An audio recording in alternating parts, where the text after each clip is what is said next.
का पार जाने के लिए सभी लोग विराजमान हैं। कहाँ? समुद्र के किनारे। संपाति ने पता बतलाया, माता जानकी जी समुद्र के उस पार राजा रावण की नगरी लंका में पुष्प वाटिका के अशोक वाटिका के नीचे पेड़ के नीचे विराजमान हैं। आहा, पर समुद्र पार कौन जाएगा?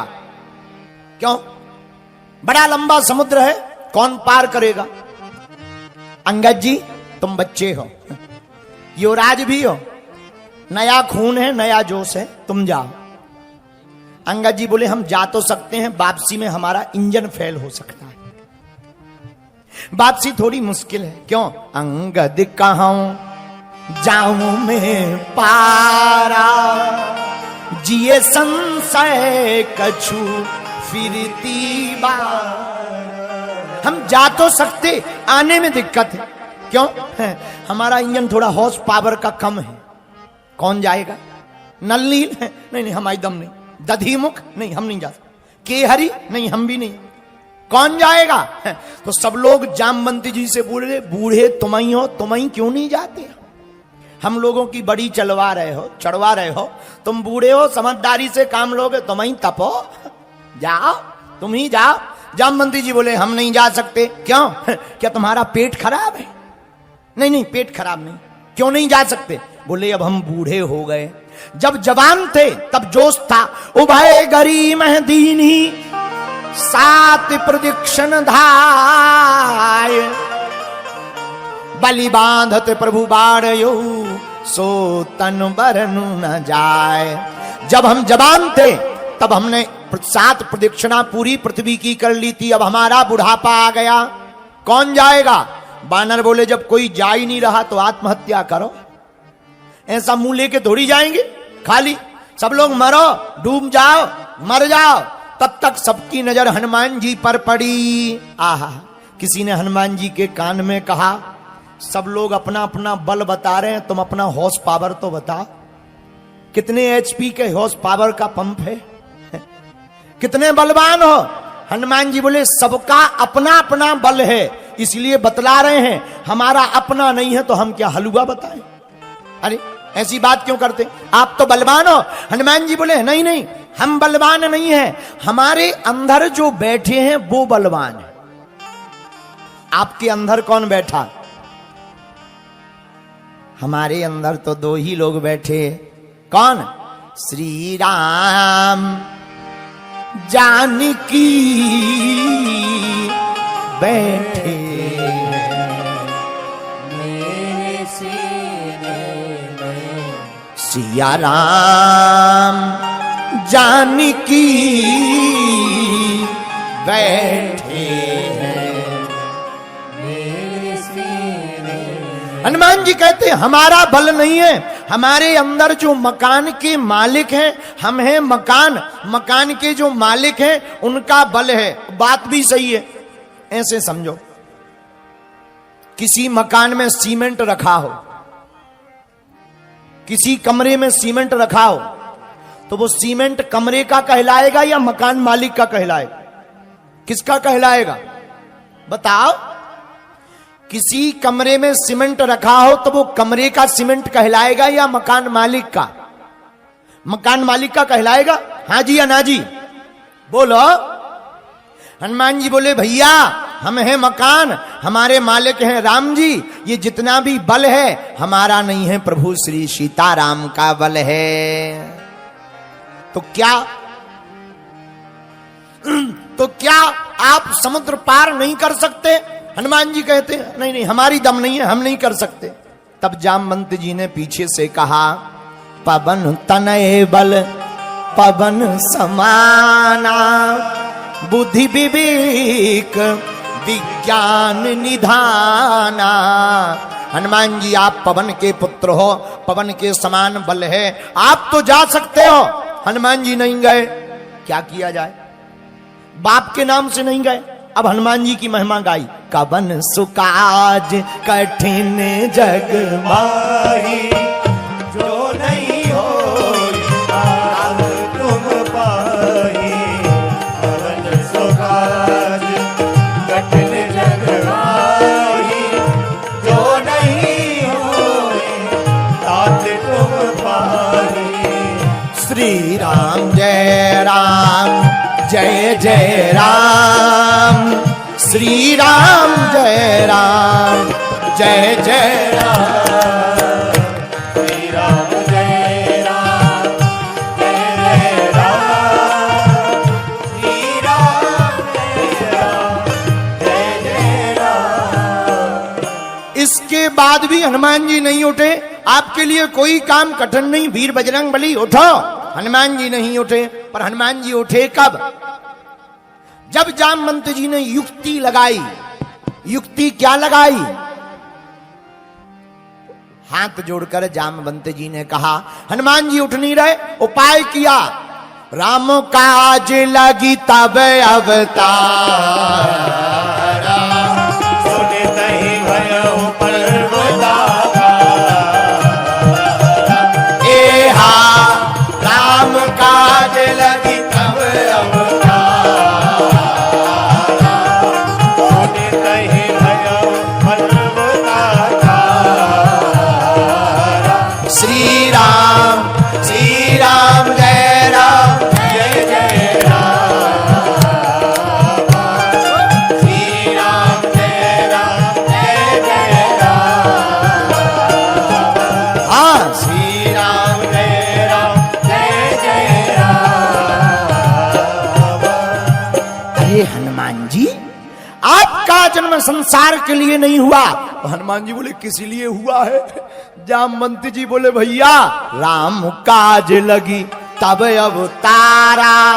आपका जन्म राम काज के लिए हुआ। कितनी अच्छी बात, देखो समझना। हम लोगों का जन्म काम काज के लिए हुआ, हनुमान जी का जन्म राम काज के लिए हुआ। राम काज लगी तब अवतारा, राम के काज के लिए हुआ है। जहां इतना कहा सोई हनुमान जी पर्वत के समान खड़े हो गए। बाकी बानर अंदाजा लगा रहे थे, हम जाएंगे तो आएंगे नहीं। कुछ बानर अपने बल का अंदाजा लगा रहे थे। बुरा ना मानना, कई बार अंदाजा गलत हो जाता है। एक आदमी का एक बहरा मित्र था, नरसिंहपुर का एक आदमी था, उसका नाम था चंगीलाल। उसका एक मित्र था, वो बहरा था, बहरा। तो एक बार मित्र बीमार पड़ गया, तो वो गया तो पत्नी ने कहा कि तुम्हें कम सुनाई देता है, लड़के को लेवा जाओ, ये कान में जोर जोर से बोल देगा। अरे बोले रहने दो, दो तीन बातें ही तो पूछनी है, सीधी सीधी पूछ लेंगे, काहे को ले जाएं, लोगों को और पता लग जाएगा कि हम बहरे हैं। कई बार ये भी बड़ा खतरा है कि जो आदमी है वो दिखना नहीं चाहता है। तो वो मित्र से मिलने आया, तो उसने सोचा अंदाजा लगा के पूछेंगे। तो जैसे ही गए, मित्र बीमार पड़ा था बेड पर, बिस्तर पर है। बोले क्यों, ठीक हो, आराम है? तो मित्र ने कहा मर रहा है। तो इसने अंदाजा लगाया कि हाँ ये कह रहे कि नहीं अब तो आराम है। बोले नहीं, बहुत अच्छा है, भगवान जल्दी सुनेंगे। अंदाजा है भगवान जल्दी सुनेंगे। अब मित्र को बड़ी गुस्सा आई कि हम तो मर रहे हैं, ये कह रहे भगवान जल्दी सुनेंगे। अब इसने दूसरा प्रश्न अंदाजे से पूछा, और बता कौन से डॉक्टर की दवाई चल रही है? तो मित्र तो नाराज ही था, बोला जमराज की चल रही, यमराज की। इसने अंदाजा लगाया कि कोई नाम बोला होगा। हाँ, बहुत बढ़िया डॉक्टर है, बहुत फेमस है, बहुत नाम सुना, बहुत से लोगों को इन्होंने डॉक्टर ने ठिकाने लगा दिया। अब तो मित्र का और दिमाग खराब कि ये अच्छा आ गया दिमाग खराब करने। अब फिर पूछा क्या बताया है खाने में डॉक्टर ने? अब मित्र तो नाराज हो ही चुका था, बोला पथरा बताए, पथरा।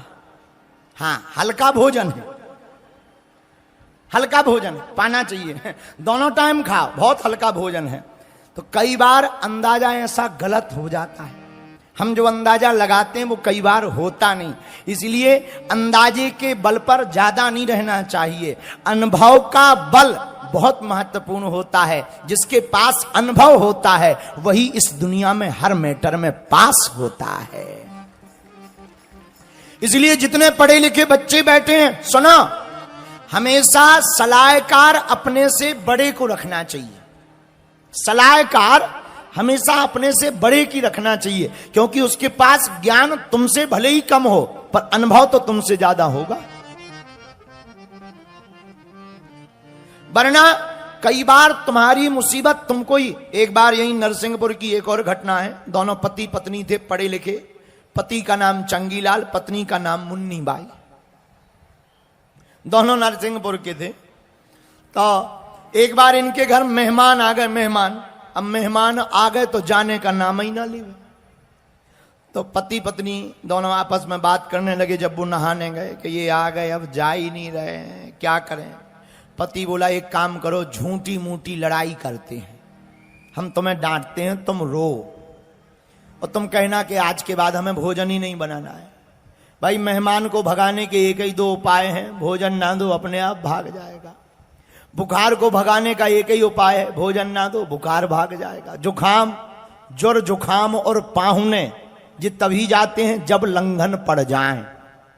भोजन ही ना दो, बुखार में भोजन ना दो, बुखार भाग जाएगा। जुखाम में भोजन ना लो, जुखाम भाग जाएगा। मेहमान को भी भोजन ना दो, चले ही जाएगा। भैया आप ठीक है, चल रहे तो पति पत्नी ने आपस में बात की।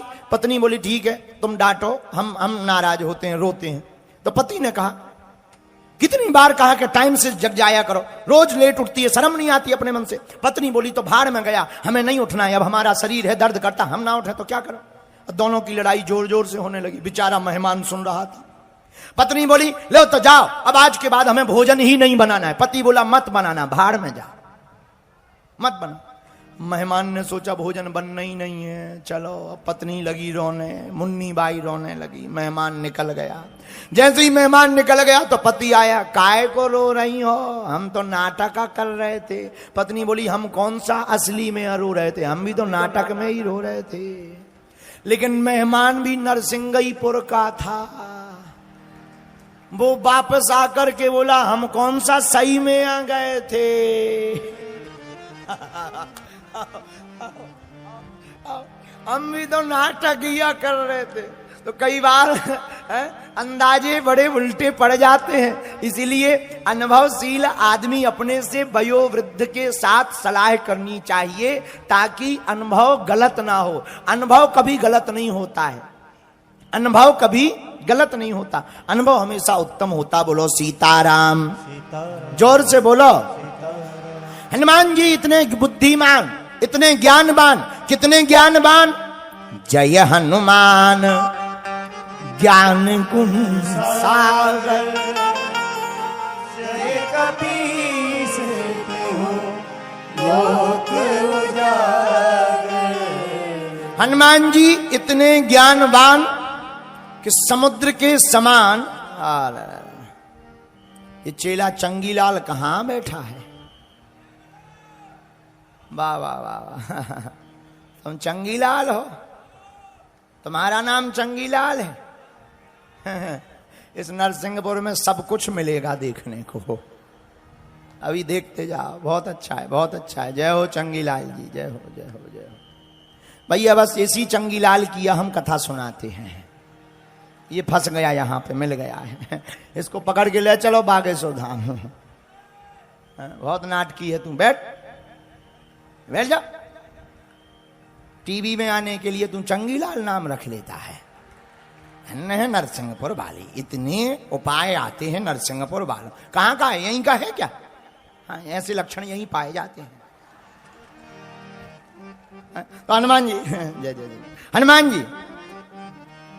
जय हनुमान ज्ञान गुण सागर, जय हनुमान ज्ञान गुण सागर। जय कपीस तिहुँ लोक उजागर, जय कपीस तिहुँ लोक उजागर। जय हनुमान ज्ञान गुण सागर, जय हनुमान ज्ञान गुण सागर। जय कपीस तिहुँ लोक उजागर। जय कपीस तिहुँ लोक उजागर।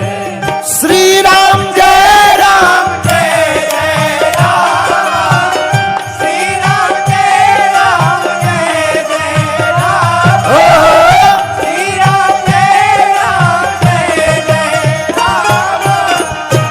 देखो हनुमान जी इतने ज्ञानी फिर भी सलाह ले रहे किससे? जामवंत जी से। क्यों? क्योंकि वो वृद्ध हैं। जामवंत में पूछो तो ही उचित सिखावन दीजो मोही।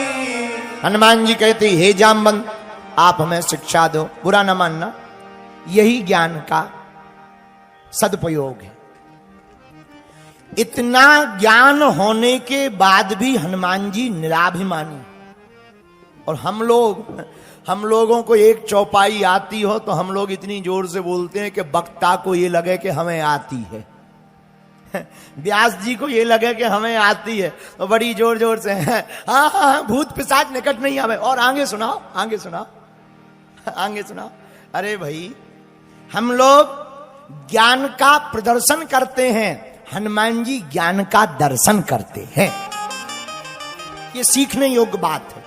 अच्छा, हनुमान जी ज्ञान का प्रदर्शन नहीं करते, इसलिए तो इनको विद्वान नहीं कहा। क्या कहा? विद्यावान गुनीयति चतुर राम का। ये ज्ञान का प्रदर्शन नहीं करते, इसलिए विद्यावान है। रावण विद्वान है। अच्छा, विद्यावान का अर्थ विद्या ददाति विनयम, जिसे विद्या मिले और विनम्र हो जाए वो विद्यावान है, और जिसको विद्या मिले और वो घमंडी हो जाए वो विद्वान रावण कहलाता है।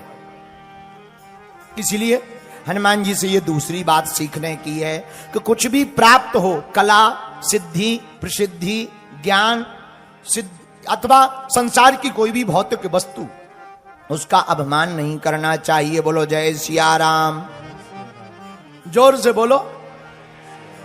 जो अभिमान करते हैं वो जल्दी ठिकाने लग जाते हैं। जो अभिमान करते वो जल्दी ठिकाने लग जाते। भले ही रावण के समान क्यों ना साम्राज्य हो, टिक नहीं पाता है। जो अभिमान की जगह भगवान को समर्पित करते हैं, उनका प्रताप चारों युगों में व्याप्त रहता है। हनुमान जी ने जो भी पाया उसे राम जी के चरणों में सौंप दिया, इसलिए परिणाम चारों युग परिताप तुम्हारा है परिसिद्ध जगत उजियारा। चारों युग परिताप तुम्हारा है परिसिद्ध जगत उजियारा।